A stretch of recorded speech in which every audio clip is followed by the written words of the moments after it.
serviço. Então, vocês estão vendo aí na tela a seção 7.1 no nosso livro-texto. O título é Introdução ao Teste de Hipóteses.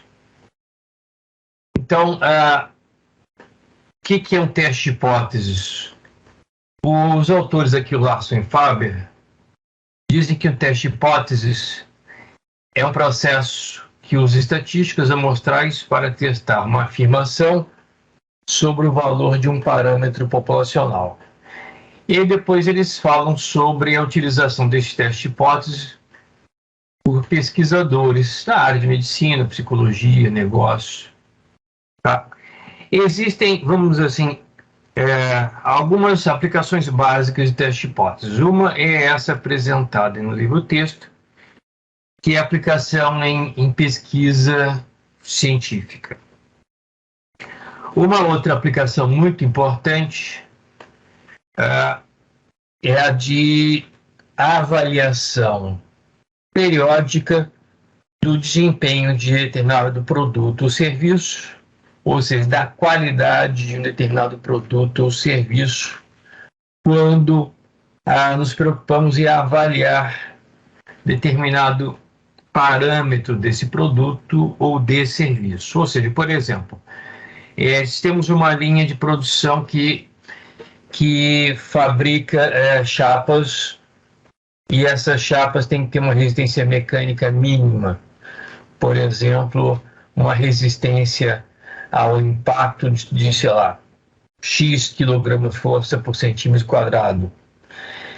Então, a cada instante, vamos dizer assim, a cada hora, a cada turno ou a cada lote fabricado, faz-se uma avaliação. Será que o produto está tendo uma resistência ao impacto, vamos dizer assim, que é igual ao especificado? Então, isso vai se traduzir em um teste de hipóteses. Tá? Uma terceira aplicação, que não é tão, vamos dizer assim, não é tão comum, porque não faz parte do dia a dia, é quando projetamos um novo produto ou um novo serviço. E ao projetarmos um produto ou um serviço, também projetamos as qualidades desse produto ou serviço, os principais parâmetros que desejamos que alcancem determinados valores. É quando lançamos os primeiros protótipos, desejamos avaliar muitas vezes se os resultados desses protótipos correspondem ao que foi planejado. Então, vamos dizer que a gente esteja projetando um novo serviço, um serviço de atendimento ao cliente, onde consigamos atender ao cliente com presteza, de modo que ele fique numa fila de atendimento em no máximo 5 minutos. Pode ser atendimento telefônico, alguma coisa assim. E ao colocarmos em prática, ao colocarmos em ação esse novo serviço, gostaríamos de avaliar se o tempo médio de espera do cliente está sendo realmente igual ao tempo desejado, que era de 5 minutos. Então, temos aí uma terceira aplicação de teste de hipóteses, tá? Então, não são as únicas aplicações, mas são as bastante interessantes para a gente entender a importância desse assunto. Então, em pesquisa, em avaliação da qualidade de um produto ou serviço, e na avaliação também do desempenho de um novo produto, um novo serviço, na fase de protótipo. Os autores aqui apresentam um exemplo. Então, considerem um fabricante que anuncia seu novo carro híbrido, que tem uma média de consumo de combustível de 50 milhas por galão. Na verdade, aqui não é o consumo de combustível, né? É a autonomia. Um galão permite, ou com 1 galão de combustível, o carro consegue, vamos dizer assim, percorrer 50 milhas. Então, se trata de uma autonomia desejada. Se você suspeitar que essa autonomia não é de 50 milhas, como você poderia mostrar ou testar se esse anúncio do fabricante não corresponde à realidade, ele é falso, né? Nós não vamos testar todos os veículos produzidos. Não se trata de um censo, o que seria extremamente caro e proibitivo, caro e extremamente demorado, né? Em muitos casos impossível de se realizar. Então se faz a avaliação mediante análise de uma amostra. Se a amostra se traduzir em uma média amostral que se afaste suficientemente do valor desejado de 50 milhas, nós podemos julgar que o anúncio tem um erro, tem um equívoco, tá? Então, os autores apresentam aqui uma situação hipotética. Vamos supor que nós desejemos, então, testar essa hipótese. A autonomia desses veículos híbridos é de 50 milhas por galão. E selecionamos aleatoriamente, o importante é que a amostra não é tendenciosa, a amostra é construída de forma aleatória, uma amostra aleatória de tamanho 30 veículos. E medimos a autonomia de cada um deles, e essa amostra de tamanho 30 vai se transformar no valor médio, a média amostral. Vamos supor que a média amostral tenha sido de 47 milhas por galão. Então, essa autonomia aqui, a amostral média de 47 milhas por galão, ela está suficientemente afastada das 50 milhas, de forma que a gente possa criticar o anúncio do fabricante. Fazer aqui uma pequena correção no livro. Ele vai estar mostrando uma figura 7.2, onde ele vai estar trabalhando com a estatística Z. Então, no eixo horizontal aqui, o eixo imediato, logo abaixo do gráfico, é o das médias amostrais, que começa com 46 e vai até 54. Mas abaixo do eixo das médias amostrais temos o eixo dos valores de Z. Valor central 0, e os valores limite apresentados são de -4 à esquerda e mais 4 à direita. Então, essa figura está propondo que o autor quer nos falar sobre teste hipótese, primeiro aplicando a estatística Z. Então, para aplicarmos a estatística Z, temos que conhecer o desvio padrão populacional.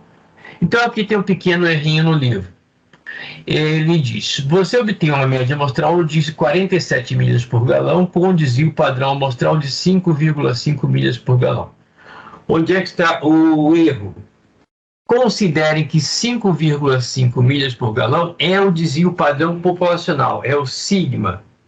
Então, estamos prestes a avaliar a autonomia média desses carros híbridos, sabendo de antemão, conhecendo de antemão o sigma, e o sigma é de 5,5 milhas por galão.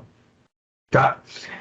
Ele joga a pergunta: isso indica que o anúncio do fabricante é falso? Então, aí os autores avançam o seguinte: para decidir, você faz algo incomum. Na verdade, é incomum a não ser no ambiente teste hipóteses. No ambiente teste hipóteses, você faz toda a análise supondo, a princípio, que uma hipótese é verdadeira.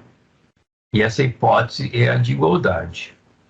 Porque vamos ter duas hipóteses conflitantes. Uma é aquela que vamos supor, a princípio, como verdadeira. O anúncio está correto. A autonomia do veículo, dos veículos híbridos, é de 50 milhas por galão.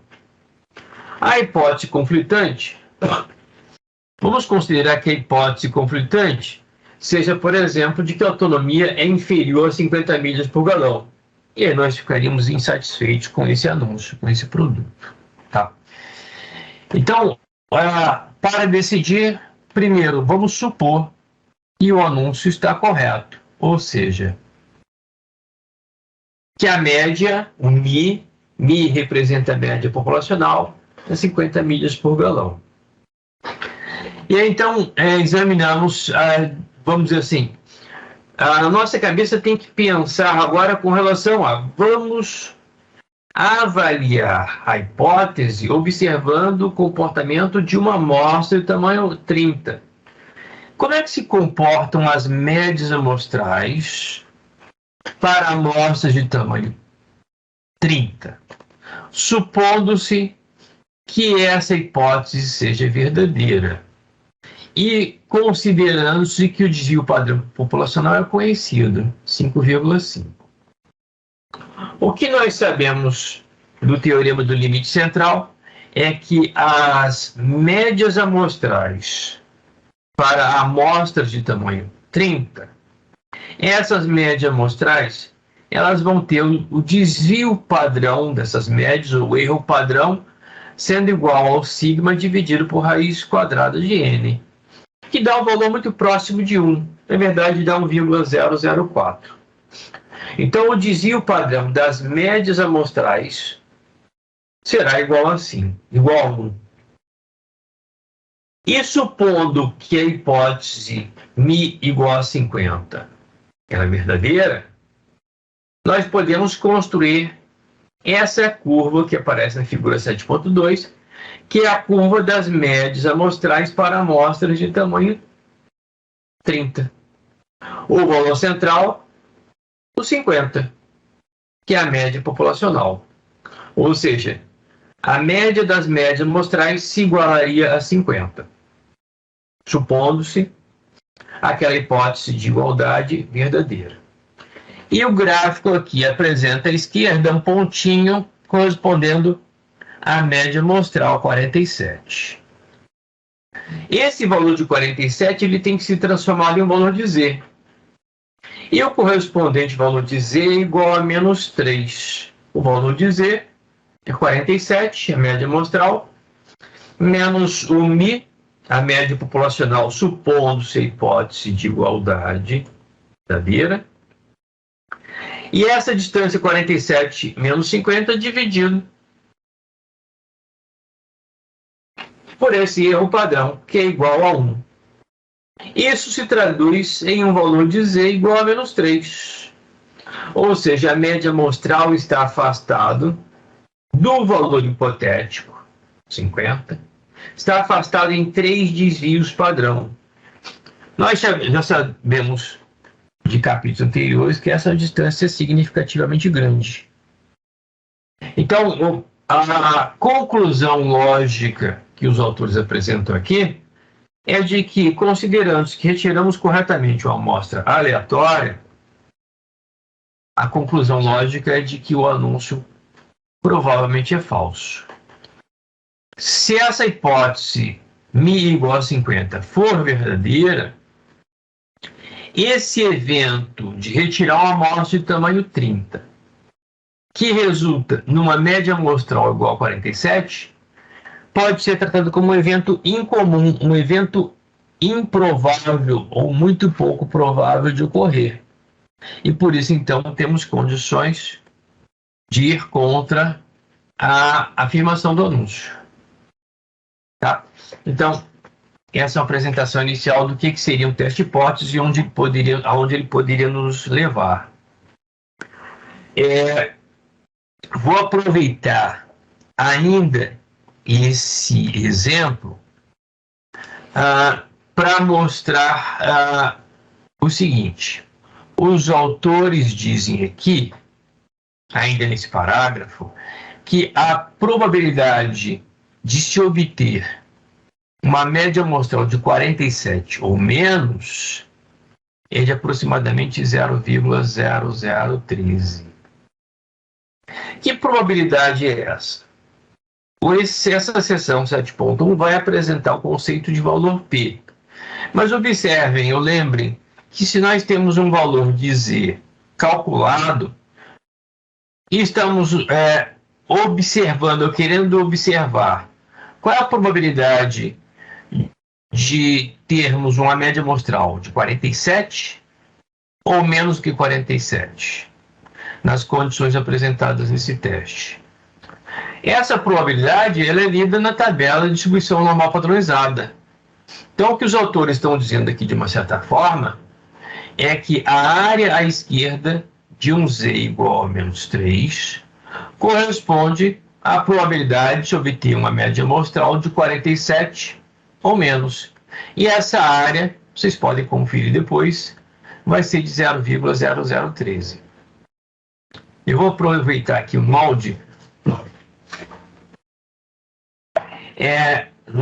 construído aqui no Excel, onde considerem que essa curva aqui em azul à direita é a curva das médias amostrais esperadas para amostras de tamanho 30, onde o desvio padrão é de 5,5. O desvio padrão dessa curva, os autores Loss e Fábio estão dizendo que é igual a 1. É praticamente igual a 1, mas na verdade é 1,004. Então, trabalhando com 3 casas decimais, esse desvio padrão das médias amostrais, ou erro padrão, seria 1,004. Tá? Esse é o denominador que vai, ou através do qual nós vamos dividir a distância entre o 47 e o 50. O valor apresentado como hipótese a princípio verdadeira era μ igual a 50. É aqui. Essa hipótese vai ser denominada lá adiante de hipótese nula. Nessa célula, eu vou colocar aqui a média amostral. Vamos supor, no princípio, que a média amostral tivesse sido mais próxima de 50, ligeiramente inferior. Que a média amostral tivesse sido de 48. 48. Essa região azulada aqui à esquerda, ela representa exatamente a probabilidade de, supondo-se que essa hipótese de μ igual a 50 seja verdadeira, considerando-se que o desvio padrão populacional é 5,5, e que estamos trabalhando com a amostra de tamanho 30, essa região em azul, ela corresponde à probabilidade de, nessas condições hipotéticas, obtermos uma amostra que nos dê uma média de 48 ou menos. 48, 47,5, 47, 46,5, 46, valores iguais a 48 ou inferiores a 48.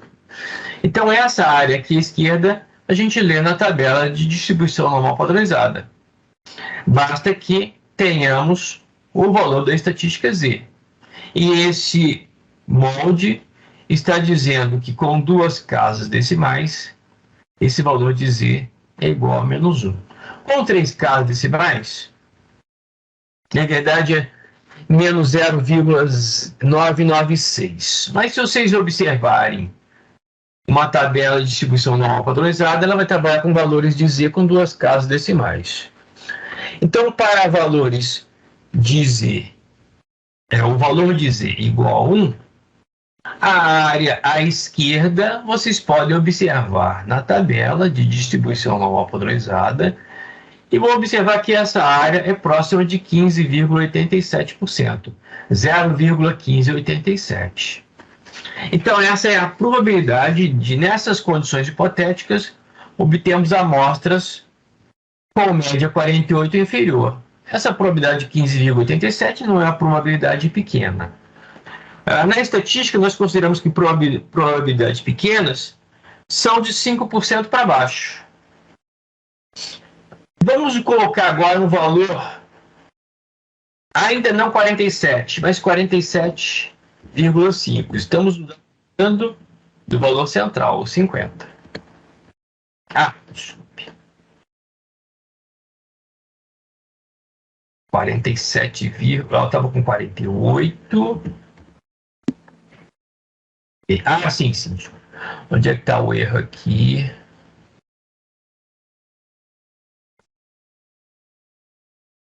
A média amostral. Desculpa, média amostral. Tem que mexer nessa célula aqui.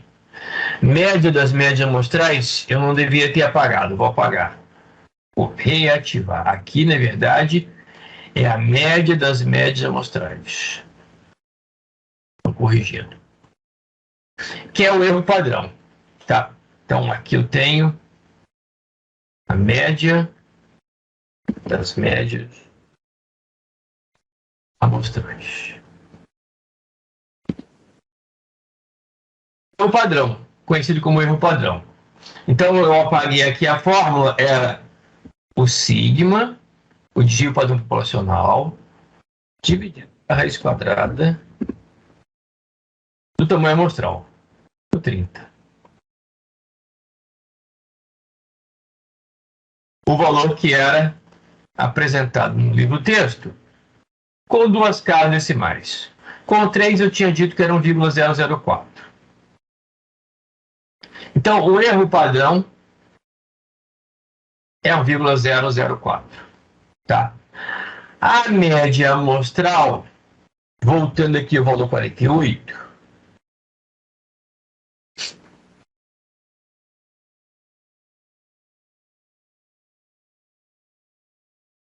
deixa eu ver aqui meu modelinho, 48.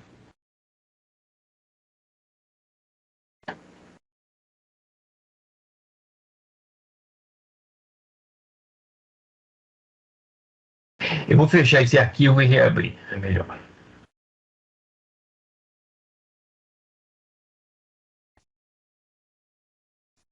Deixa eu pegar onde aqui está.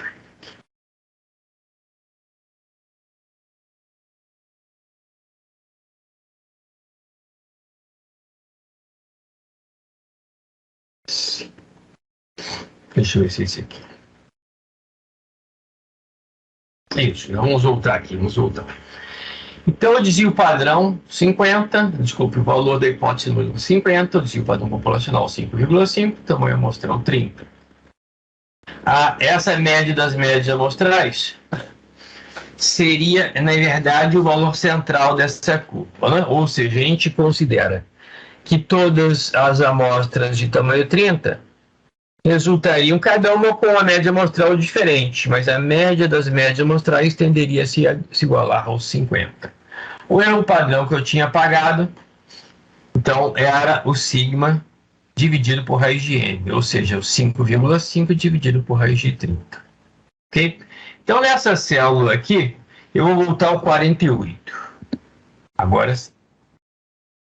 Tá? Então, eu tinha um erro na apresentação anterior.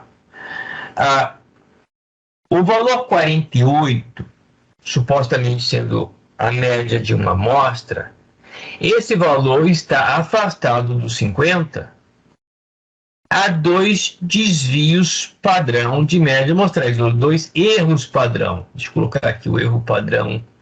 Essa expressão, ela é muito importante. Erro padrão.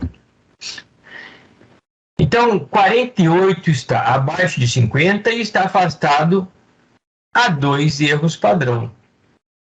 Praticamente 2. Na verdade, é 1,99, porque o valor de um erro padrão não é bem igual a 1, é igual a 1,004. Então, vamos supor aqui, um pouquinho mais de precisão do que aparece no livro, que tenhamos essa situação. A média amostral, sendo igual a 48, está afastada do valor da hipótese de igualdade, 50, está afastada a 1,99 erros padrão. Qual a probabilidade disso acontecer e qual a probabilidade de termos distâncias maiores do que 1,99? É isso que aparece aqui nessa figura com essa cor azulada à esquerda. Essa área azulada aqui à esquerda, ela vai ser muito importante nesta hipótese. Ela vai representar a seguinte avaliação. Supondo-se que a média populacional seja realmente igual a 50. A probabilidade de retirarmos uma amostra que nos dê uma média amostral tão extrema ou tão afastada como 48, ou mais afastada ainda, ou seja, 47, 46, 45, essa probabilidade é essa área aqui à esquerda. E ela é a área à esquerda de um z igual a menos 1,99.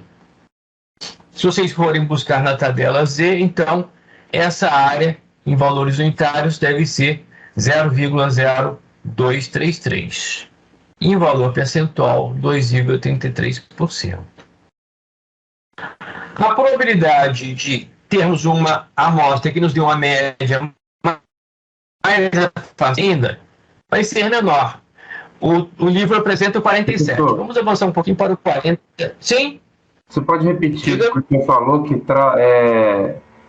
você puder repetir o que o senhor falou, porque travou aí, saiu tudo picado, não deu para ouvir direito. Essa última fala sua aí. A última fala deve ter sido o seguinte: o que aparece no livro é a probabilidade de, considerando-se que a média populacional seja realmente igual a 50, a probabilidade de termos uma média amostral 47 ou menos é a que aparece no livro. Eu estou mostrando aqui, nesse momento, a probabilidade de termos uma amostra que nos deu uma média amostral de 48 ou mais extrema ainda. O mais extremo é afastando-se do valor hipotético 50, ou seja, 48 para baixo. Então, essa área em azul, ela representa, no momento, a probabilidade de termos amostras cujas médias sejam 48 ou mais afastadas ainda do valor central, ou seja, 48 ou menos. Essa probabilidade é lida na tabela de distribuição normal padronizada a partir da alimentação dessa tabela com o valor de Z igual a menos 1,99. Tá? O que eu vou fazer agora é mostrar que, supondo-se que 50 seja o valor verdadeiro da autonomia desses veículos, eu vou mostrar aqui a probabilidade de termos uma amostra cuja média de 47,5.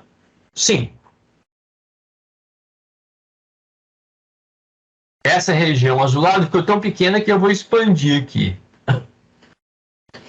Então, essa região azulada aqui à esquerda, agora ela representa a probabilidade de, considerando-se verdadeira a priori a hipótese de μ igual a 50, agora temos a probabilidade de retirarmos uma amostra que nos deu uma média tão baixa quanto 47,5 ou mais baixa ainda.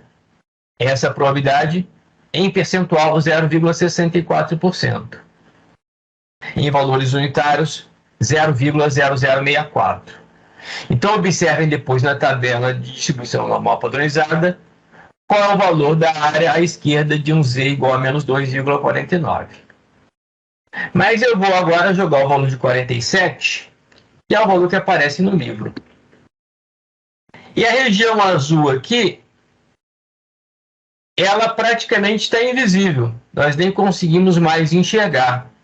Ela está bem aqui na extrema esquerda, à esquerda do valor de menos 3. Esse gráfico desenhado aqui, a princípio com o modelo, tem como limite inferior um Z igual a menos 3. Então, esse gráfico nem captura mais o que seria uma área muito, muito pequena. Uma área de 0,14% ou 0,0014, tá? Que difere um pouquinho do 0,0013, porque aqui os autores estão arredondando esse erro padrão para 1. No Excel, eu estou verificando que esse erro padrão, com 3 casas decimais, é 1,004. Tá?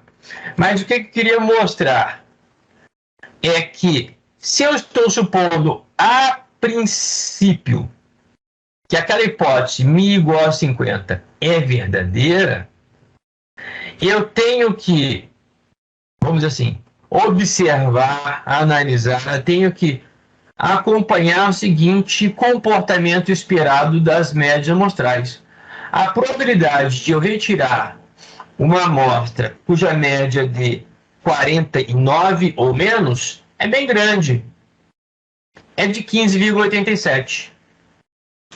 A probabilidade de retirar uma amostra que deu uma média de 48 ou menos já caiu um pouco.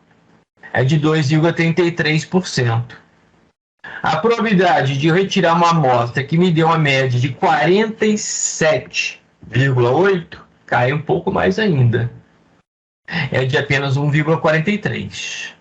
A probabilidade de retirar uma amostra que deu uma média de 47 ou menos, é aqui onde chega o livro-texto. É de 0,0014, se eu trabalhar com Z de menos 2,99, mas se eu trabalhar com Z de menos 3, que aparece aqui na figura 7.2, eu tenho a probabilidade de 0,0013. Ok? Então, eu quis explorar um pouquinho mais essa figura e esse caso. Tá? Ou seja, valores afastados do valor central tendem a ser ou são muito pouco prováveis. E toda essa análise da figura 7.2 parte dessa suposição. O anúncio está correto, o Mi é igual a 50 milhas por galão. Ok? Bom, o teste de hipóteses exige que nós primeiro estabeleçamos duas hipóteses conflitantes. Uma vai ser chamada de hipótese nula. A hipótese nula sempre vai ter o sinal de igualdade. Ou vai ser o sinal de igualdade purinho, ou vai ser o sinal de menor ou igual, ou vai ser o sinal de maior ou igual. Todos esses têm sinal de igualdade. A hipótese conflitante vai ser chamada de hipótese alternativa. É representada no livro por H subscrito A de alternativa. Mas é mais comum representarmos essa hipótese por H subscrito 1. Então, H0 vai ser hipótese nula, H1 ou HA vai ser hipótese alternativa, que é o complemento da hipótese nula. Tá? Se a hipótese nula for que a Mi é igual a um determinado valor, a hipótese alternativa vai ser Mi é diferente de determinado valor. Se a hipótese nula for Mi é menor ou igual a determinado valor, a hipótese alternativa, que é a complementar, vai ser Mi maior. Se a hipótese nula for Mi maior ou igual a determinado valor, a hipótese alternativa vai ser Mi é menor. Tá? Então vamos trabalhar com duas hipóteses conflitantes. Aqui aparecem as três possibilidades. A primeira, a hipótese nula, Mi menor ou igual a determinado valor. Esse K poderia ser aquele valor de 50 milhas por galão. A hipótese alternativa, então, seria Mi maior do que 50. Ou, no segundo caso, a hipótese nula poderia ser Mi maior ou igual a 50. A hipótese alternativa, então, seria Mi menor do que 50. E, por último, a hipótese nula, Mi é igual a 50. A hipótese alternativa, Mi diferente de 50. Tá?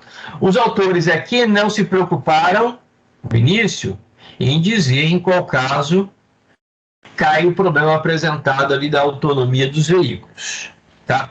Mas a hipótese Mi é igual a 50, ela é a base da hipótese denominada de hipótese nula, H0. Uma afirmação, normalmente, uma alegação, um valor desejado, dá um pontapé inicial para a realização de um teste de hipótese. Naquele caso do fabricante desse carro híbrido, desse novo carro híbrido, aqui está se apresentando como se ele estivesse anunciando que a autonomia média desse novo carro híbrido é de 50 milhas por galão. Ser igual a 50 milhas por galão é uma afirmação de igualdade. Nem sempre a afirmação que vai dar início ao teste de hipóteses está na hipótese nula. Esse fabricante ele poderia, por exemplo, ser mais audacioso. Ele poderia dizer: a autonomia desse novo carro híbrido que eu estou produzindo é maior do que 50 milhas por galão. Nesse caso, a afirmação dele não estaria na hipótese nula, estaria na hipótese alternativa. Tá? Então, voltando aqui a esses três casos. O fabricante poderia estar dizendo: a autonomia do meu novo carro híbrido é maior do que 50. Ele estaria, a afirmação dele seria a hipótese alternativa, HA ou H1. O que sobraria como hipótese complementar seria a hipótese nula, Mi menor ou igual a 50. Tá? Logo abaixo, na tabela 7.1, aparecem aqui diversos fragmentos de declarações ou afirmações que podem ser realizadas e que podem, vamos dizer assim, ser motivo para a realização de um teste de hipóteses. Então, voltando ainda aqui ao caso, alguém poderia estar afirmando, poderia ser tanto o fabricante, quanto um concorrente, quanto um órgão avaliador, uma revista especializada. Se a afirmação fosse a autonomia média é maior ou igual a 50, tem o sinal de igual, essa afirmação está na hipótese nula, corresponde à hipótese nula. Pelo menos 50 também tem a igualdade. Uma afirmação de ser pelo menos 50 também faria parte ou seria hipótese nula. Não menos que 50, a mesma coisa. Menor ou igual a 50, também contém a igualdade. No máximo 50, também contém a igualdade. Não mais que 50. Então, todas as expressões contêm a igualdade. É igual a 50. É exatamente igual a 50. Todas essas declarações ou afirmações fariam parte da hipótese nula, ou se transformariam na hipótese nula. Mas as afirmações que aparecem à direita, se elas fossem o motivo do teste de hipótese, elas corresponderiam agora à hipótese alternativa. Então, alguém poderia estar afirmando a autonomia desses carros híbridos é menor que 50. Essa afirmação não tem a igualdade, então corresponde à hipótese alternativa. Abaixo de 50, mesma coisa, não contém a igualdade. É menos que 50. É maior do que 50.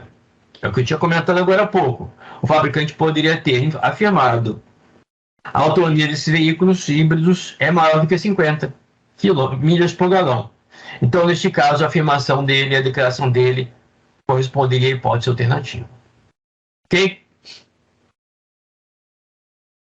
Bom, então o que vocês vão ter que observar aqui nos exemplos, nesse primeiro exemplo aqui, é que num caso hipotético, onde se apresenta uma hipótese a partir de uma afirmação, deve-se construir a hipótese complementar e verificar qual das hipóteses é a hipótese nula, é a que tem a igualdade, e qual das hipóteses é a hipótese alternativa, é a que não contém a igualdade. E avançar na realização do teste de hipóteses. Tá? Esse item agora, tipos de erro e nível de significância, que aparece na página 326 e avança na página 327, ele nos alerta o seguinte: nós vamos voltar ao caso da autonomia desses carros híbridos. Nós vamos estar avaliando o desempenho desses carros híbridos e não sabemos quantos carros híbridos já foram fabricados. Talvez tenham sido fabricados ainda muito poucos, vão ser fabricados muitos, porque na verdade está ainda na fase de protótipo. Mas como é que nós vamos julgar o desempenho e a autonomia desse veículo a partir da análise de uma única amostra? Então, esse item aqui é para alertar vocês que, ao realizarmos um teste de hipóteses, ao julgarmos que aquela afirmação ou que a hipótese nula é falsa, nós poderemos estar errando. Ou melhor, a amostra pode estar nos levando a um julgamento errado, mesmo que trabalhemos de forma correta sob o ponto de vista estatístico. E esse é o pressuposto básico. Vamos estar retirando uma amostra garantidamente aleatória. Tá? O teste de hipóteses, na verdade, é um teste da hipótese nula ou hipótese de igualdade. O centro das atenções é a hipótese nula. Nós começamos um teste hipótese supondo a priori que a hipótese nula é verdadeira. É isso que era feito nesse primeiro exemplo, onde a hipótese nula de igualdade era μ igual a 50. Então, um teste hipótese sempre começa com, a princípio, a hipótese nula é verdadeira. Dependendo do comportamento amostral, podemos derrubar essa hipótese nula. Tá? Então, quando realizamos um teste hipótese, tomamos uma de duas decisões. Rejeitamos a hipótese nula ou não rejeitamos a hipótese nula. Tá? Podemos considerar que, como a hipótese nula e a hipótese alternativa são conflitantes, ao rejeitarmos a hipótese nula, é como se estivéssemos dando respaldo à hipótese alternativa. Ao não rejeitarmos a hipótese nula, é como se não tivéssemos condições de respaldar a hipótese alternativa. Ok? E aqui aparece o conceito de erro tipo 1 e erro tipo 2 no teste hipótese. Tá? O erro tipo 1 é aquele que vai ocorrer quando rejeitamos a hipótese nula, fazendo as contas todas certinhas, aplicando os conceitos estatísticos corretamente, e rejeitamos a hipótese nula, mas na verdade ela é verdadeira. Na verdade ela corresponde ao comportamento real daquele parâmetro. Não sabemos. Na verdade, vamos considerar que nunca teremos a capacidade de ter a certeza total do nosso julgamento. Então, temos que aceitar que corremos o risco de cometer um erro. Erro tipo 1. Ele ocorre se a hipótese nula é rejeitada, quando na realidade ela é verdadeira. O erro tipo 2 é quando a hipótese nula não é rejeitada e na realidade ela é falsa. Tá? Então essa tabela 7.2 ela é muito importante na estatística, no teste de hipótese. Ela mostra lá no topo das duas colunas à direita o que é a realidade da hipótese nula. A hipótese nula pode ser verdadeira e pode ser falsa. Então essa realidade que aparece em azul é confrontada com a nossa decisão decorrente do teste de hipótese. A decisão está aqui em cor verde. Observe que temos 4 quadrantes. 2 quadrantes, decisão correta. Outros 2 quadrantes, erros. Primeira decisão correta. Quando a hipótese nula é verdadeira e não rejeitamos essa hipótese nula. Está aqui uma decisão correta. Tá? A outra decisão correta. A hipótese nula é falsa. E nós rejeitamos a hipótese nula. É outra decisão correta decorrente das hipóteses. Os 2 erros. A hipótese nula é verdadeira e estamos rejeitando a hipótese nula. Não é um erro decorrente de desleixo, desatenção, desconhecimento estatística. É um erro decorrente do acaso. Por acaso, retiramos uma amostra que nos deu um valor amostral que nos conduziu à rejeição da hipótese nula. E, na verdade, a hipótese nula é verdadeira. O outro tipo de erro, a hipótese nula é falsa. Mas, em função do comportamento amostral, não estamos rejeitando essa hipótese nula. Esse erro é denominado de erro tipo 2. Tá? Esse teste de hipóteses, ele, na literatura, ele é comparado, por analogia, com ao caso do julgamento de um réu. Um júri vai julgar um réu. Vamos supor um caso que não é tão raro, aquele em que nunca vamos ter condições exatas de que o réu realmente é culpado ou realmente inocente. Mas, no final das contas, o júri vai ter que dizer que ele é inocente ou não é inocente. Nesse caso, também o julgamento do réu pode nos levar a um erro ou a um acerto. É a tabela 7.3 que nos apresenta isso aqui. O acusado ou o réu, a verdade sobre ele, essa verdade considere, nunca vamos saber exatamente. Mas se o réu for inocente e o júri decide que ele não é culpado, o júri vai estar acertando. Vamos estar tendo justiça. Se o acusado é culpado e a decisão é de não culpar o acusado, estaremos cometendo um erro, que aqui, por analogia, vai ser tratado como erro tipo 2. Então, o erro tipo 2 vai ser não culpar um réu que, na verdade, é culpado. E o erro tipo 1, o réu ou o acusado é inocente e o júri o está culpando. Então, no julgamento de um réu, o erro tipo 1 seria culpar, condenar um inocente. Tá? De forma similar ao que a gente está vendo nessa hipótese, considere hipótese nula, igualdade, acusado igual a inocente. Então, dependendo das testemunhas, do que foi coletado como amostras, podemos condenar ou não esse réu, tá? Mas, a princípio, o julgamento começa com a sentença. O réu é não culpado. Ok? Bom, esses dois erros, então nós sempre vamos correr o risco de cometer um desses dois erros. Observe que o erro tipo 1, ele só vai ocorrer se nós rejeitarmos a hipótese nula. Mas dependendo do comportamento da amostra, temos que rejeitar essa hipótese nula. E o erro tipo 2 só vai ocorrer se não rejeitarmos a hipótese nula.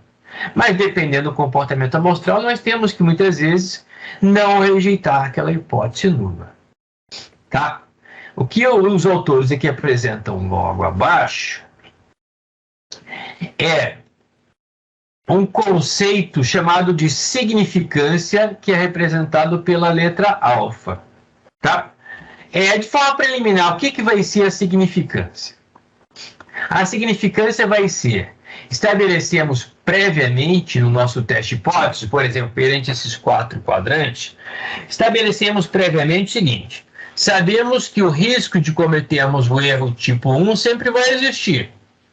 O risco de cometermos o erro tipo 2 sempre vai existir. Vamos estabelecer a princípio que desejamos que o risco de cometermos o erro tipo 1 pode ser delimitado, pode ter um valor máximo. Esse valor máximo, vamos dizer que a gente considere como bastante comum, e vai ser bastante comum no nosso livro-texto, um erro máximo de 5%.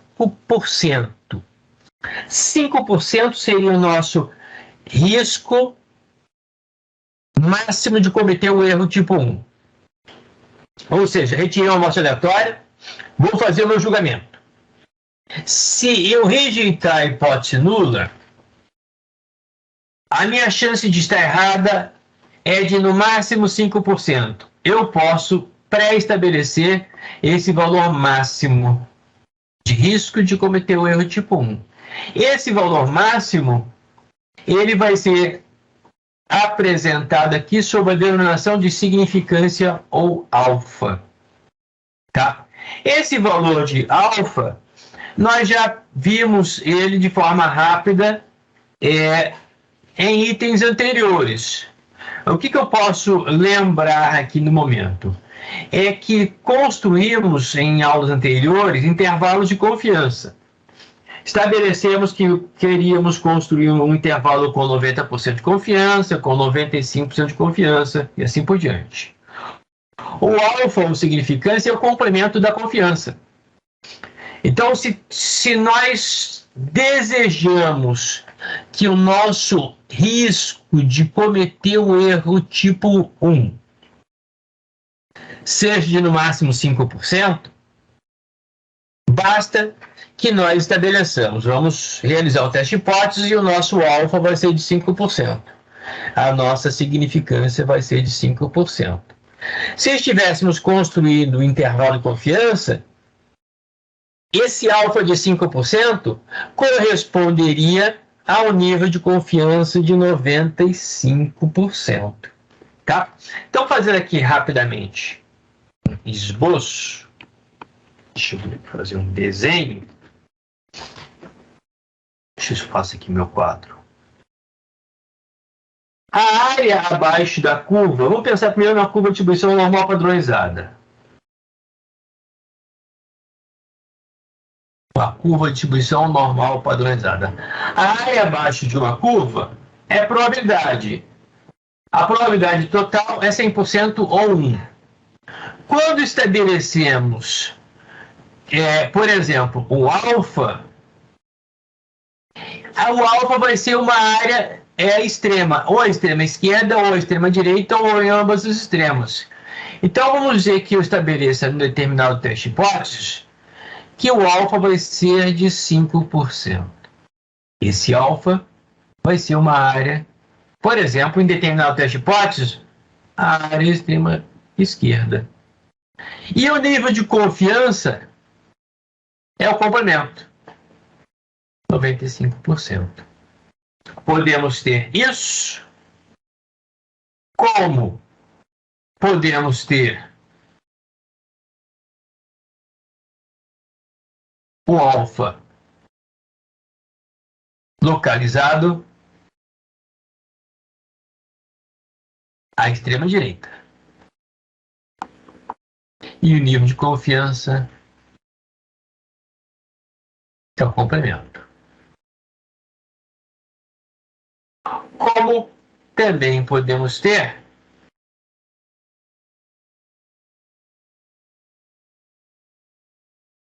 testes onde o alfa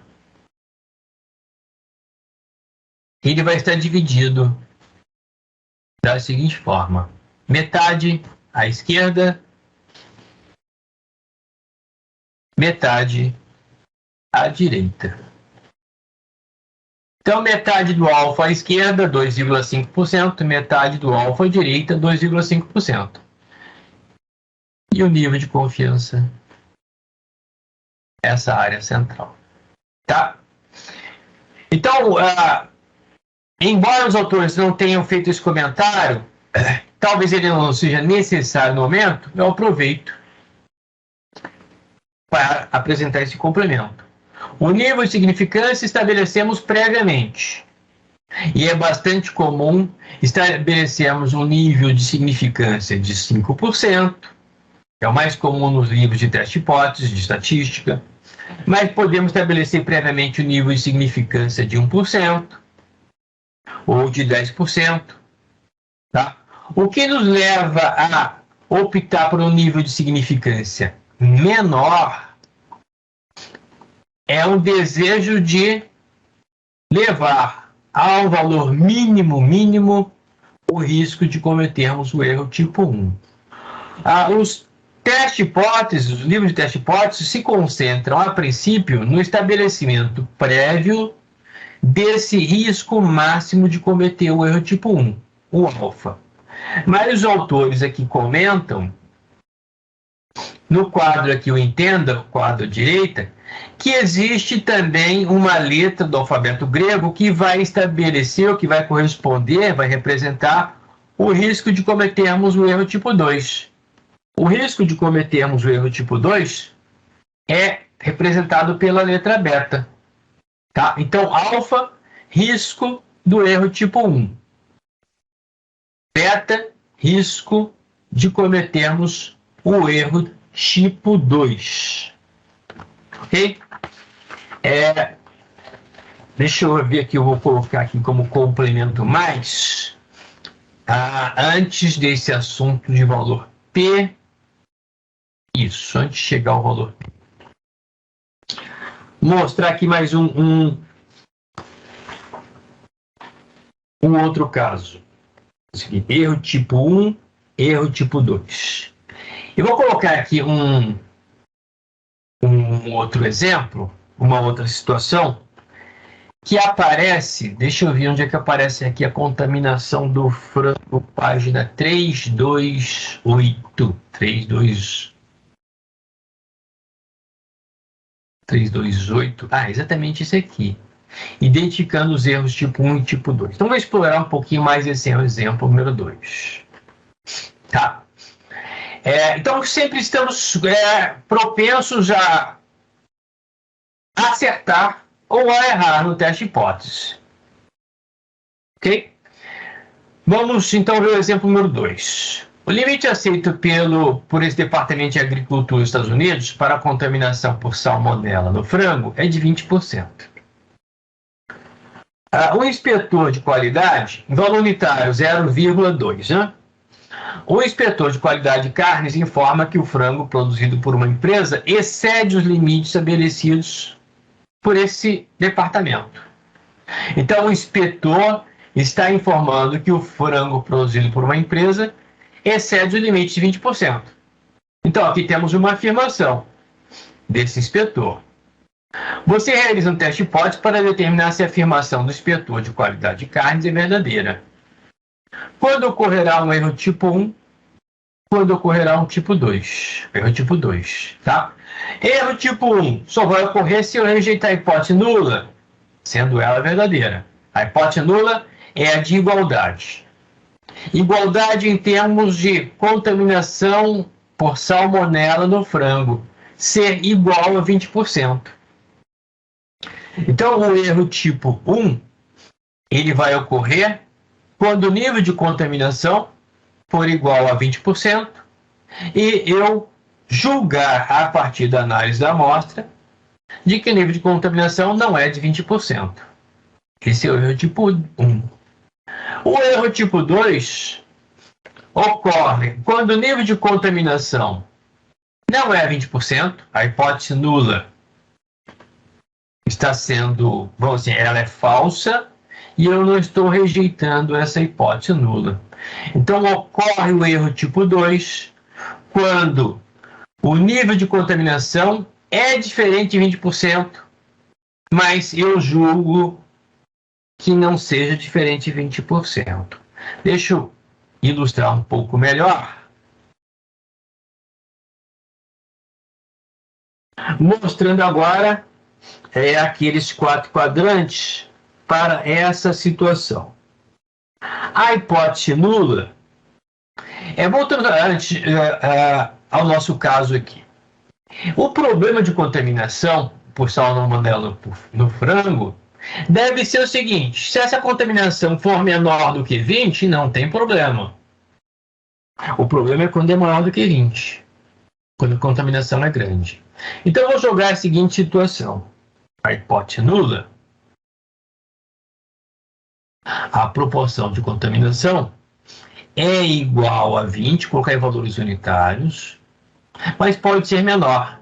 Então, eu vou tirar esse sinal de igual e vou colocar o sinal de menor ou igual. O problema está se a hipótese alternativa for verdadeira. Aqui é que é o problema.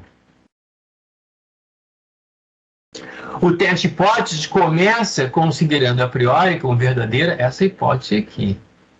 É a hipótese nula. Não tem problema, tá? Ok. Então eu vou considerar o seguinte: aqueles 4 quadrantes. Eu tenho uma decisão que pode ser não rejeitar H0 ou rejeitar H0.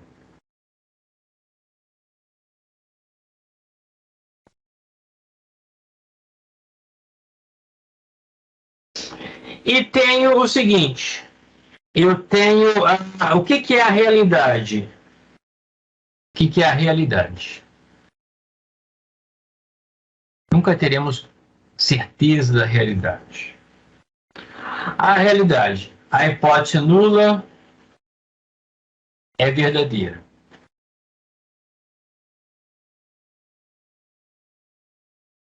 A realidade também pode ser. A hipótese nula, opa, é falsa.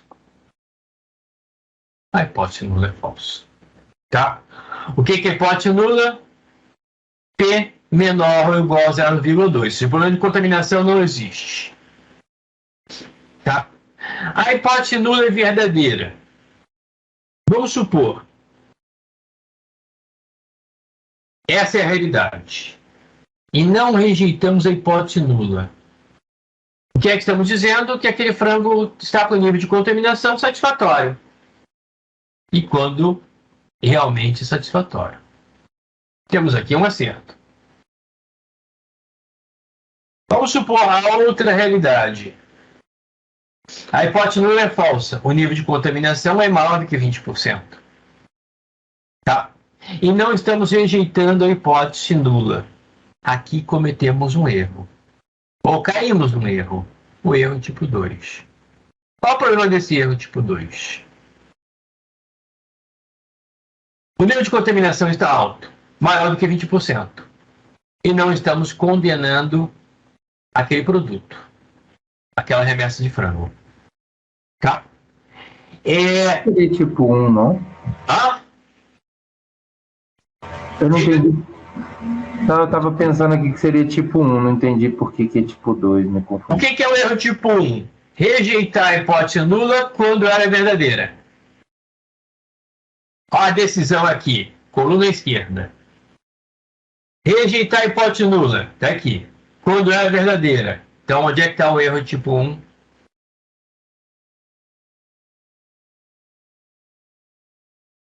Vê se está ok. Tá? Então, o erro tipo 1 sempre vai estar nesse quadrante, em que a realidade é hipótese nula verdadeira, mas eu estou rejeitando a hipótese nula. Ah, ok. Okay? O erro tipo 2, qual é o problema? Neste caso, o problema é queremos um nível de contaminação baixo.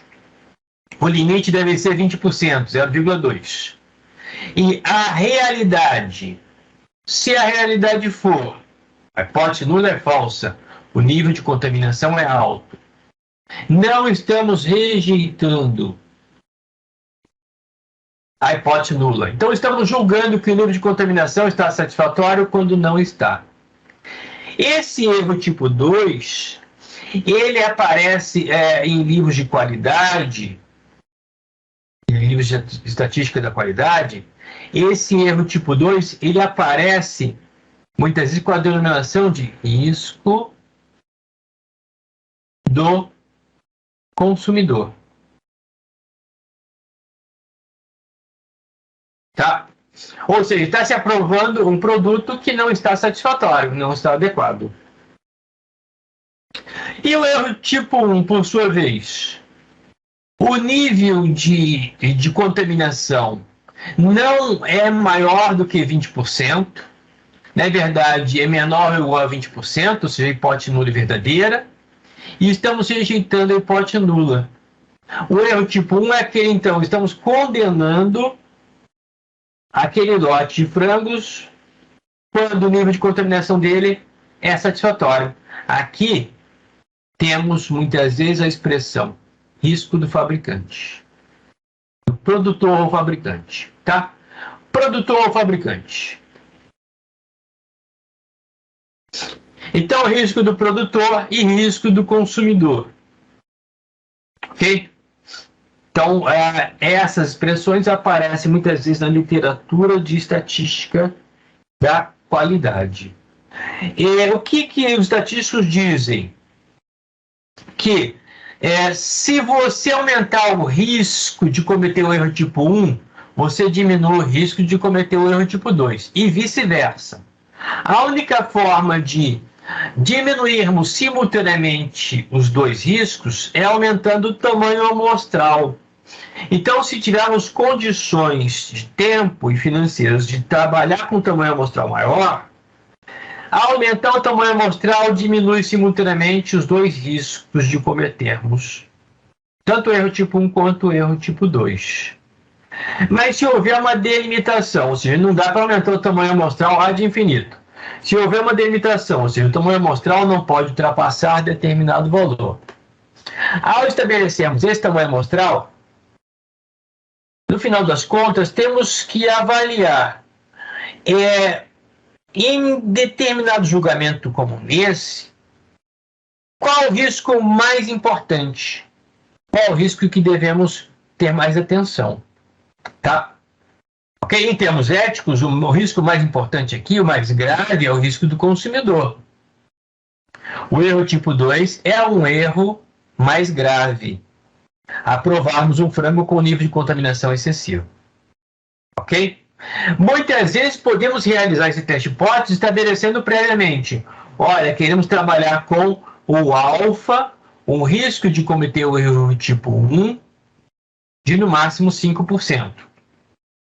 E podemos verificar qual o tamanho amostral mínimo nos faz com que o erro tipo 2 seja satisfatoriamente baixo. Ok? Então é possível também.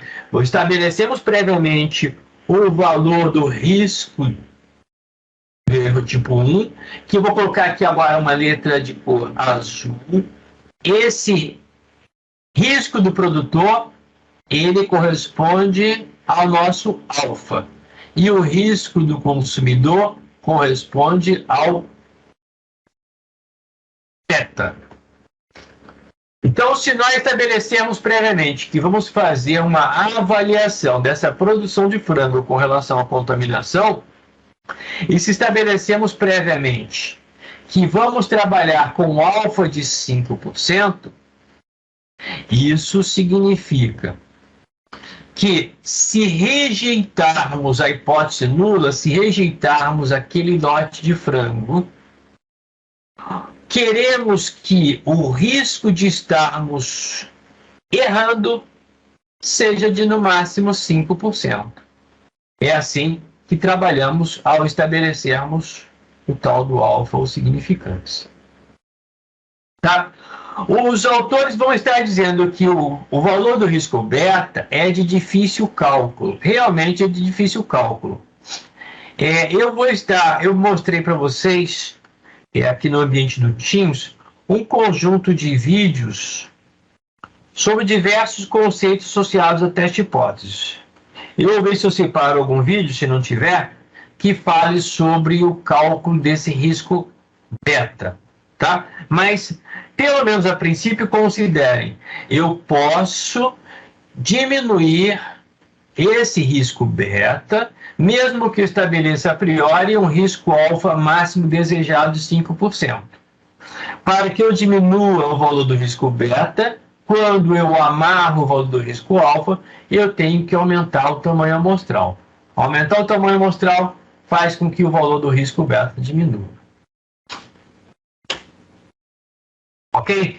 Vou colocar agora um outro quadrante só para reforçar essa denominação de risco alfa e risco beta. Vou limpar então esse quadro e vou colocar agora o seguinte, de novo, esses quadrantes. A decisão aqui à esquerda, de novo, é não rejeitar.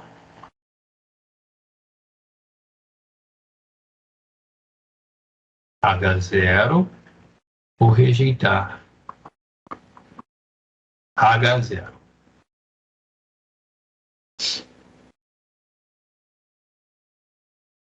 E com relação à realidade.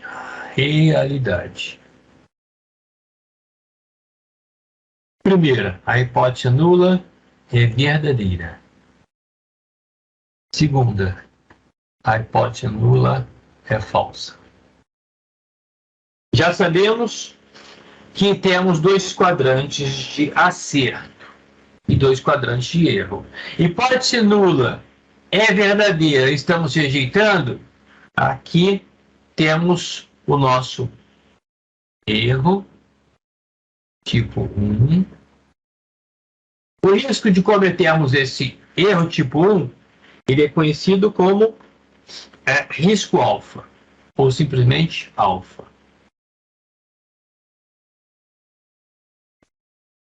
O outro erro que podemos cometer é o erro tipo 2. A hipótese nula é falsa e não estamos rejeitando. Erro tipo 2. O risco de cometermos esse erro é conhecido como beta, ou risco beta. Ok? Mas se temos uma determinada probabilidade de cometer o erro tipo 1,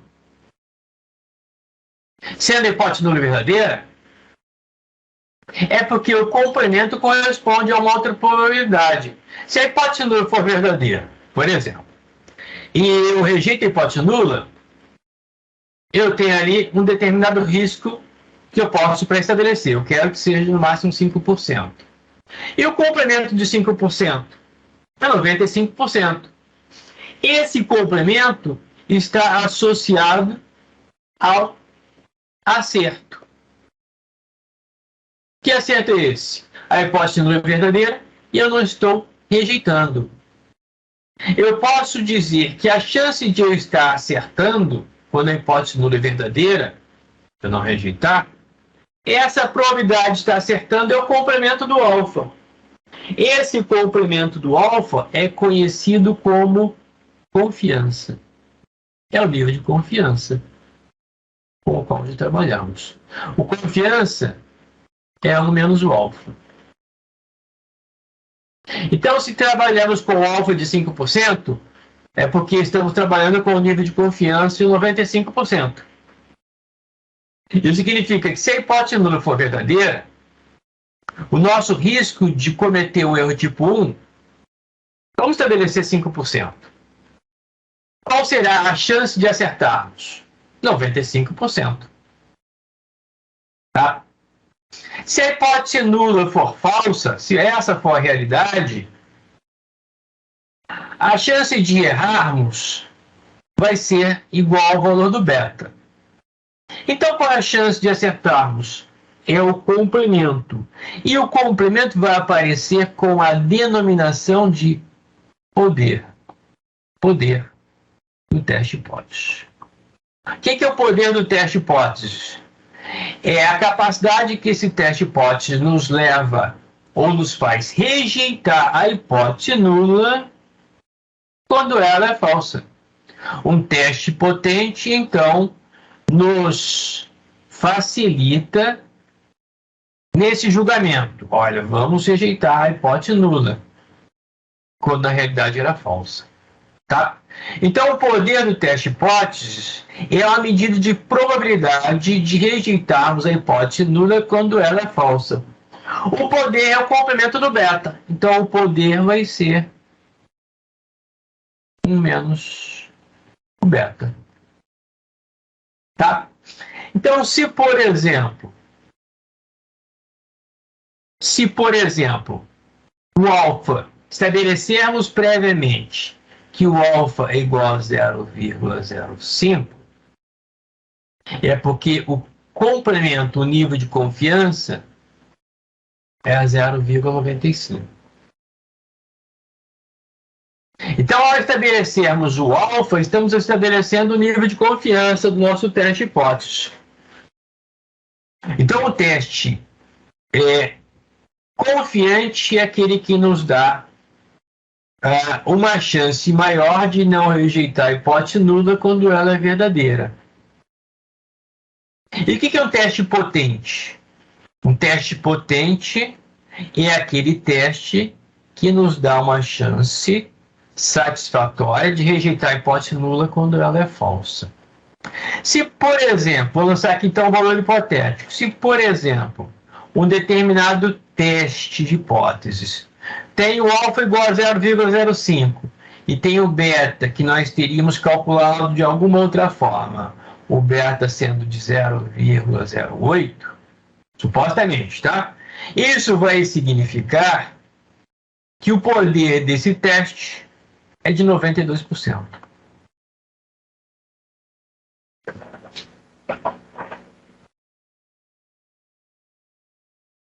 Ok? O nosso último aspecto aí da aula de hoje envolve um conceito muito, muito importante, que é o chamado valor P, ou P-value, tá? O valor P ou P-value. O que é o valor P ou esse P-value? O que os autores estão dizendo aqui nessa página? Então a página 329. Eu vou deixar vocês dando uma lida nessa parte e vou avançar para as figuras que aparecem na página seguinte. Vou dar uma olhada só com relação ao seguinte. Depois de construir as hipóteses nula e alternativa, especificar o nível de significância, o próximo passo no teste de hipótese é obter uma amostra aleatória da população e calcular as estatísticas amostrais de interesse para aquele teste. As estatísticas, elas vão ser representadas por a média amostral, vai ser representada por x barra. A proporção amostral é P circunflexo, está faltando aqui um acento circunflexo, tá? A proporção amostral. E a variância amostral, com a qual a gente não vai trabalhar a priori, é S ao quadrado, correspondente aos parâmetros na hipótese nula. Então, o parâmetro está associado à população, assim como a estatística está associada à amostra. Parâmetros para a média, μ. Para a proporção populacional, P. Para a variância populacional, sigma ao quadrado. Tá? Então, essa estatística amostral, que pode ser, por exemplo, a média amostral, ela é chamada de estatística de teste, ou variável de teste, tá? E sobre a suposição de que a hipótese nula é verdadeira, é assim que começamos o nosso teste de hipótese nula é verdadeira a priori.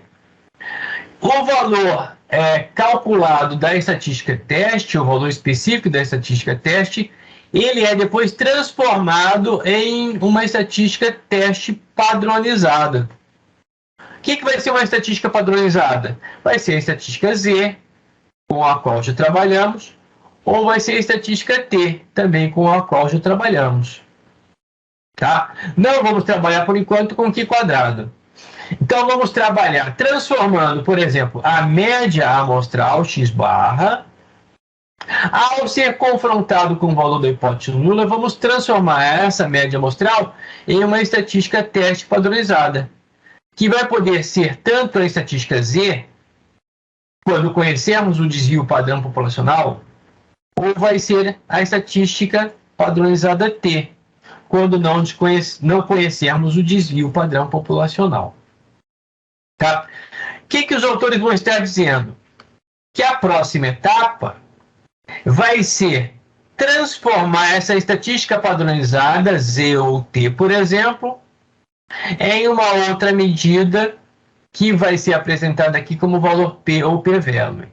Valor P ou P-value é a medida de probabilidade, e probabilidade é área abaixo de curva. Tá? Então, supondo que a hipótese nula seja verdadeira, o valor P de um teste de hipóteses, observe esse conceito, é a probabilidade de a estatística amostral assumir um valor tão extremo ou mais extremo. Tão extremo, ao invés de tão extremo ou maior, eu prefiro tão extremo ou mais extremo. Porque esse comportamento mais extremo pode ser tanto à esquerda quanto à direita. Tá? Então, o valor P vai ser a probabilidade da estatística amostral assumir um valor tão extremo ou mais extremo do que aquele determinado ou calculado em função dos dados da amostra. Esse valor P ele pode ser melhor ilustrado através desses desenhos que aparecem abaixo. Tá? Então, aqui esse primeiro exemplo, os autores dizem aqui, olha, vamos supor que a gente tem um teste de hipóteses onde a hipótese alternativa contém um sinal menor do que. Tá? Então, aqui vamos supor, voltando aqui ao meu esboço, que temos o seguinte teste de hipóteses. A hipótese alternativa, vamos dizer que seja para a média, menor do que um determinado valor K. Isso significa que a hipótese nula que é o ponto de partida, Mi maior ou igual a K. O que vocês vão estar observando aqui nessa situação é que a nossa chance de rejeitar a hipótese nula, ela está à esquerda. Ou seja, a chance de rejeitarmos a hipótese nula ocorre quando observarmos, calcularmos uma média amostral que seja algebricamente menor do que esse valor K, que pode ser aquele de 50 milhas. Significativamente menor do que o K. Então, se o K, por exemplo, for de 50, aquele caso de 50 milhas por galão, vamos supor aqui. Antes que eu me esqueça, eu vou ainda gastar uns minutinhos, a gente não está cobrando presença, então quem estiver com algum horário corrido, fique à vontade. Então vamos supor que seja aquele caso em que, na verdade, a gente está julgando a priori que a autonomia daqueles carros híbridos é inferior a 50 milhas por galão. E o fabricante está dizendo que é 50 milhas por galão ou mais do que isso. A nossa chance de rejeitar a hipótese nula, e o nosso teste de hipótese começa bombardeando a hipótese nula, a priori ela é verdadeira, mas ela vai ser bombardeada aí com os dados amostrais. A nossa chance de rejeitar a hipótese nula ocorre se, por exemplo, se retirarmos uma amostra que nos deu uma média amostral de 49, 49 é menor do que 50, algebricamente, mas será que é significativamente menor? Ou se a média amostral é 48, ou se a média amostral é 47, e assim por diante, 48,5, qualquer valor abaixo de 50, nos leva a realizar teste de hipótese. Então, num teste como esse, que vai ser denominado teste unicaudal à esquerda, unilateral à esquerda, em função deste sinal menor do que, a chance de rejeitarmos a hipótese nula vai ocorrer se a média amostral for menor do que o 50. O que diz essa figura aqui? Se a hipótese alternativa contém um símbolo menor do que, então o teste de hipótese é um teste unilateral à esquerda. Tá? Indicação do teste unilateral à esquerda. Essa área em azul é a área à esquerda da estatística e teste padronizada. Então aqui está sendo suposto que uma determinada amostra resultou numa média amostral que está abaixo do valor da hipótese nula.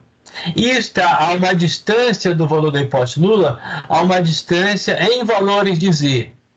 Ao Z em módulo deve estar próximo de 1,6, 1,7, com sinal negativo. Tá? Então considere aqui supostamente que esta figura representa a média amostral foi transformada em uma estatística Z, e essa estatística Z deu um valor de menos 1,7, por exemplo. A área à esquerda da estatística Z de menos 1,7 é essa área em azul. Essa área vai ser o valor P num teste unilateral à esquerda. Se o teste for unilateral à direita, as coisas se invertem, mas a análise é idêntica. Se a hipótese alternativa contiver o símbolo maior do que, é um teste unilateral à direita. Tá? Vamos supor, num outro caso, que a média amostral tenha sido maior do que o valor da hipótese nula. E a média amostral tenha se transformado numa estatística Z igual a 1,7. Mais 1,7. O valor P num teste unilateral à direita é a área à direita da estatística teste padronizada. Então, se for um teste Z, o valor P num teste unilateral à direita é a área à direita da estatística amostral Z. Tá? O último caso é o de um teste bilateral. Concentrem-se primeiro nos testes unilaterais e depois gastem o tempo para estudar o seguinte. Se o teste tiver o sinal da hipótese alternativa como diferente, ou seja, se a hipótese alternativa contém um símbolo diferente de, então o teste pode ser denominado como teste bilateral ou bicaudal. Quando nós temos um teste bilateral ou bicaudal, nós temos duas chances de rejeitar a hipótese nula. Primeira chance, a média amostral é baixa, menor do que o valor da hipótese nula. A segunda chance, a média amostral é alta, é maior do que o valor da hipótese nula. Então, as chances estão dos dois lados extremos.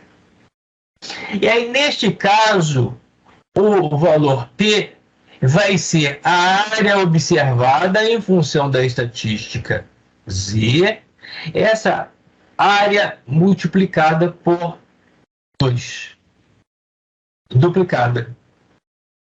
Ok? Eu vou terminar aqui colocando 2 ou 3 valores simbólicos ou hipotéticos. E para isso, eu vou precisar compartilhar com vocês aqui, temporariamente, da nossa tabela de distribuição normal padronizada.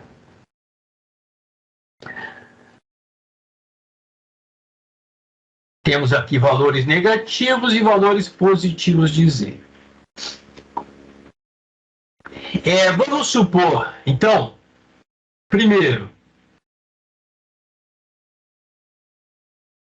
caso apresentado no livro. Um teste unilateral à esquerda. Teste unilateral à esquerda é aquele teste onde o sinal da hipótese alternativa é Mi menor do que. Tá? Então, vamos dizer que estamos avaliando se Mi é menor do que 50. Essa é a hipótese alternativa quando a hipótese nula é Mi maior ou igual a 50. Vamos supor que tenhamos determinado valor de sigma conhecido e retiremos uma amostra cuja média amostral dê menos do que 50. Então temos uma chance de rejeitarmos a hipótese nula. Vamos supor que a média amostral calculada tenha se transformado numa estatística Z igual a menos 1,80. O que é o valor P? Um teste unilateral à esquerda. Está aqui a estatística Z, menos 1,80. Menos 1,80. Tá? O que é o valor P num teste unilateral à esquerda? É a área à esquerda da estatística Z, um teste Z. A área à esquerda de Z igual a menos 1,80. Menos 1,80 é a última coluna direita. Menos 1,80. 0,0359. 0,0359. Então, se a média amostral tivesse transformado uma estatística Z de menos 1,80, o valor P sendo igual a essa área, 0,0359.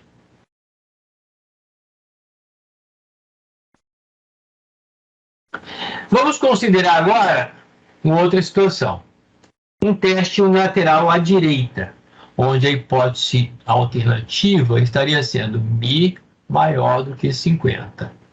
A hipótese nula, Mi menor ou igual a 50. Agora, a nossa chance de rejeitar a hipótese nula só vai acontecer se a média amostral for maior do que 50.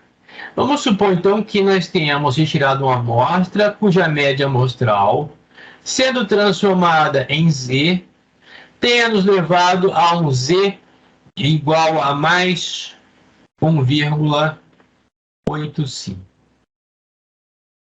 No teste unilateral à direita, aqui o valor de Z igual a 1,85. No teste unilateral à direita, o valor P é a área à direita, se for um teste Z, a área à direita da estatística Z. A área à direita de Z igual a 1,85, por simetria, é igual à área à esquerda de Z igual a menos 1,85. Então, concentrando-me na coluna de 0,05, eu vou encontrar aqui 0,0322. Então, o valor P seria 0,0322. Por último, o caso só um pouquinho mais complicado, mas não vai ser tão complicado assim. O teste bicaudal. A hipótese alternativa é μ diferente de 50. Então, a hipótese nula, μ igual a 50. Aqui eu posso dizer que eu tenho chance de rejeitar a hipótese nula, tanto com observando uma média amostral abaixo de 50, quanto observando a média amostral acima de 50. Vamos supor primeiro que tenhamos obtido uma média amostral menor do que 50 e que nos tenha levado a uma estatística Z igual a menos 1,70. Quando o teste é bicaudal e eu obtenho uma estatística Z negativa, daqui a estatística Z. Se fosse um teste unicaudal, esse seria o valor P. Sendo um teste bicaudal, na verdade, essa área aqui vai ser apenas a metade do valor P. Ou seja, a metade do valor P vai ser a área à esquerda de menos 1,70. A área à esquerda de menos 1,70, 0,0446. 0,0446.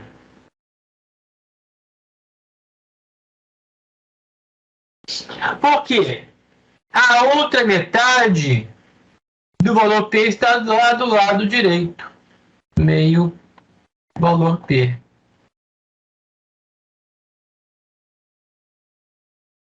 Porque no teste bicaudal, bilateral, eu tenho duas chances de dar uma hipótese nula. Uma chance é médias amostrais baixas. Outra chance, médias amostrais altas. Então, o valor P é o dobro de 0,0446. O valor P é igual a 2 vezes 0,0446. Tá? Se a estatística amostral tivesse me levado ao valor Z não positivo, não negativo, mas positivo, a análise seria a mesma. Então, vamos supor, o resultado seria o mesmo. Vamos supor, de novo, aquele mesmo caso, só que a média amostral me levando a uma estatística Z igual a mais 1,70. 1,70. Localizando aqui o valor de 1,70, essa área à direita, então temos aqui hipótese alternativa e diferente de 50. É um teste bilateral, então. Então, essa área aqui, que já sabemos que é 0,0446, ela corresponde à metade do valor P.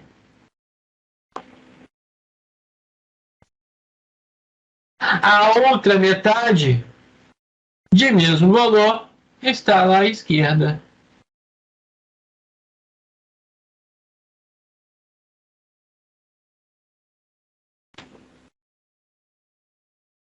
Ok?